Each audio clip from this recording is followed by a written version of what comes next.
India is often called the world's biggest democracy, so you'd expect its media to be free, brave, and independent. But that's not the case anymore. According to Reporters Without Borders, India's press freedom rank has dropped to below 150 out of 180 countries. This makes us wonder, why has the media, once a strong part of democracy, fallen so far? Behind the scenes, big changes have happened.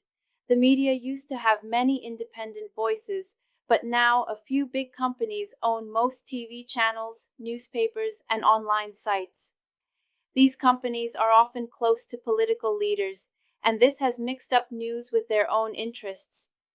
Instead of telling the truth, they sometimes silence different opinions and fill the news with praise for those in power.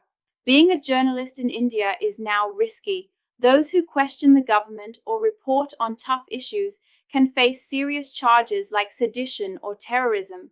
The law, which should protect them, is sometimes used to scare them. This is especially hard for small reporters in villages who have no support. India also leads the world in shutting down the internet. In places like Kashmir and Manipur, the government cuts off online access during protests to control information. New rules also let officials remove content, watch digital platforms, and even check news themselves. This makes it hard for people to get the full story online.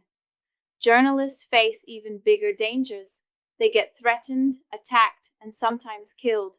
People like Gauri Lankesh and Shujat Bukhari, who spoke out against wrongdoings, were murdered. This sends a scary message. Speak up, and you might lose your life. Turn on the TV, and you'll see more propaganda than news. Some call it gaudy media because these channels support the government, shout at critics, and label them as enemies of the nation. This turns news into a show instead of a source of truth. Small independent media groups fight to survive. They face lawsuits, raids, and lose money because advertisers and donors pull away. Just staying alive is a brave act for them. The government says the media is free and points to the many channels and platforms still running. They claim laws are there to stop fake news and protect the country, not to silence people. Some critical voices still exist online or in local media, but their space is shrinking and risks are growing. When the media can't challenge those in power, democracy weakens. When fear takes over facts, people stop trusting the news. And when journalists are quieted, the public stays in the dark. India's media needs more freedom, protection, and courage to tell the truth again.